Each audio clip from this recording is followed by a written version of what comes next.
सर्वांचे प्रत्येकदा माझ्या चॅनलवरती खूप खूप स्वागत आहे.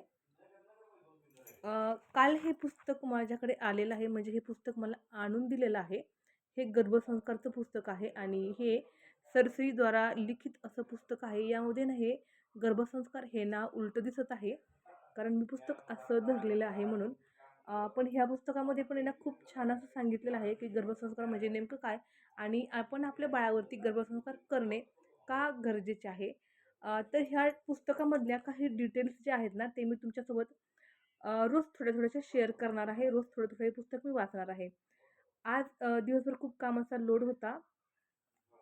मी शेतामध्येही कामाला जाते, दिवसभर खुरपायला जाते आणि सकाळी घरातलं आवरायचं असतं आणि माझ्याकडे सोशल मीडिया अकाउंट पण असतात. इतर मॅडमचे हँडल करायला मला तेही वर्क करायचं असतं. मग कधी-कधी मला ना व्हिडिओ शूट करायला वेळ मिळत नाही. म्हणून मग आज म्हटलं चला संध्याकाळ पण झालेली आहे, पण रात्री का होईना पण आपण आपला व्हिडिओ शूट करणं कंटिन्यू ठेवलं पाहिजे. आणि हा एक खूप महत्त्वाचा असा विषय आहे, की गर्भसंस्कार म्हणजे नेमकं काय? तर सरसिंनीचे जे पुस्तक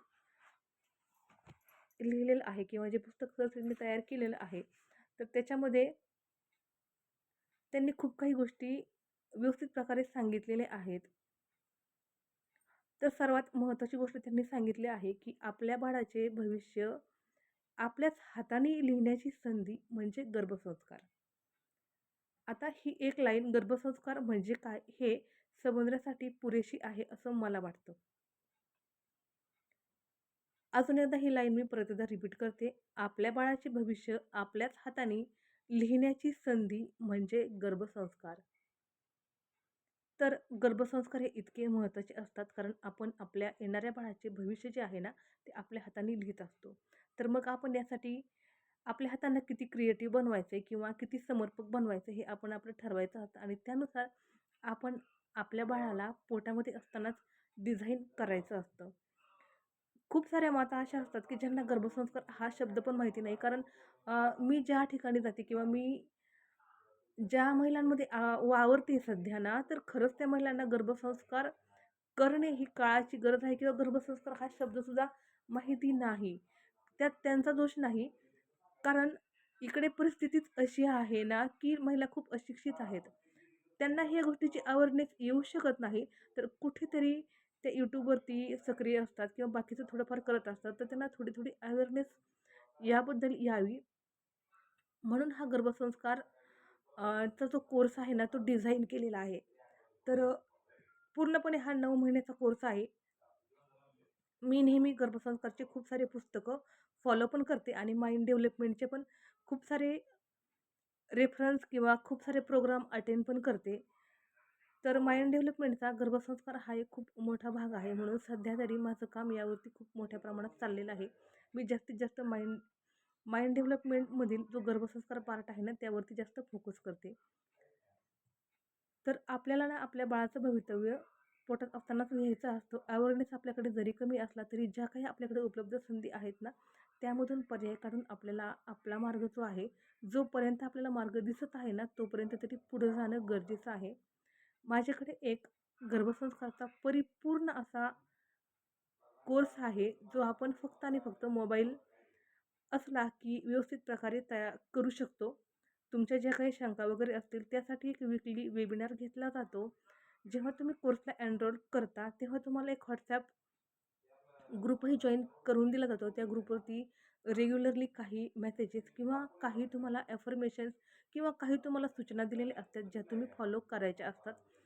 आणि जो काही कोर्स आहे तो मोबाईलमध्ये असतो. ज्यावेळेला तुमच्याकडे शांत आणि निवांत वेळ आहे, त्यावेळेला तुम्ही हा जो कोर्स आहे तो ओपन करू शकता आणि आज आज जो काही पार्ट तुमच्यापर्यंत येणार आहे ना, तो पार्ट म्हणजे समजा जर का तुम्ही अ, आज तुमच्या प्रेग्नन्सीचा 3रा आठवडा ओपन आहे, म्हणजे चालू आहे आणि तुम्ही 3ऱ्या आठवड्यापासून कोर्स घेतला आहे. तर त्या दिवशी म्हणजे ज्या दिवशी तुम्ही पहिल्या दिवशी कोर्स घेताल, त्या दिवशी पहिल्या दिवसाचा सिलेबस ओपन होतो. त्यानंतर दुसऱ्या दिवशी जेव्हा तुम्ही हा सिलेबस कंप्लीट करताय, तेव्हाच पुढचा सिलेबस जो आहे ना, तो ओपन होतो.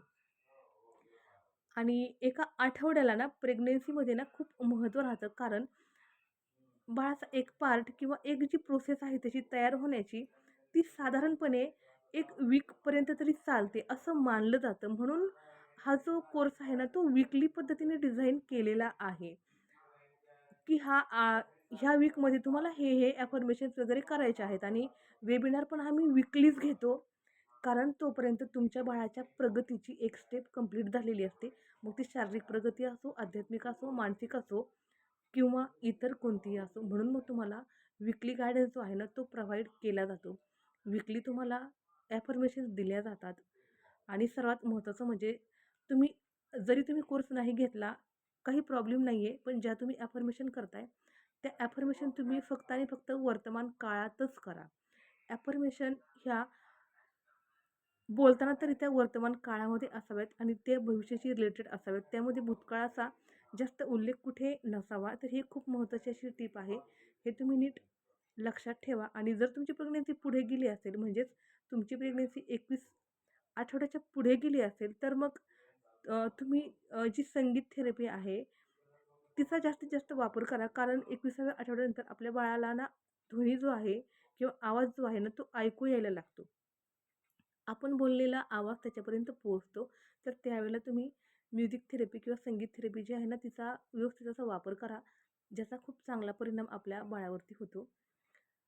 आता राहिला प्रश्न 9 महिन्याच्या कोर्सचा. तर या कोर्सची जी फी आहे ना, ती आम्ही खूप कमी ठेवलेली आहे. पूर्ण 9 महिन्याच्या कोर्सची जी फी आहे, ती फक्त आणि फक्त ₹900 सॉरी ₹1000 एवढीच ठेवलेली आहे. आमच्यापर्यंत फक्त ₹900 पोहोचतात. बाकी इतर जो खर्च किंवा इतर जे चार्जेस आहेत ना, त्यासाठी हे ₹100 जातात. म्हणून मग अगोदर माझ्या तोंडात ₹900 असं आलं, कारण माझ्यापर्यंत फक्त ₹900च पोहोचतात. 9 महिन्याचे ₹900 पण ॲक्चुअली ₹100 त्यावरती आम्हाला खर्च करावा लागतो. म्हणून मग आम्ही ₹1000 एवढी फी घेतो. पण ही ₹1000 पूर्ण फी तुमच्या 9 महिन्याची आहे. 9 महिने तुम्हाला परिपूर्णपणे गाईडन्स दिला जातो. तुमची प्रेग्नन्सी कोणत्या वीकला चालू आहे तेही सांगितलं जातं. नंतर नॉर्मल डिलिव्हरीसाठी काही टिप्स वगैरे दिल्या जातात. तुम्ही काय काळजी घ्यायची, आहारासंबंधी टिप्स दिल्या जातात. सर्व काही अगदी प्रॉपर पद्धतीने दिले जातं. त्यामुळे जर तुमच्या आसपास अशी एखादी स्त्री असेल तर नक्की मला कॉन्टॅक्ट करा. तर आता ना मी एका आईची स्टोरी सांगते. आज मी ज्या ठिकाणी गेले होते, म्हणजे मी ज्या शेतामध्ये गेले होते, त्या शेतामध्ये खुरपण्यासाठी आणखीन एक ताई आल्या होत्या.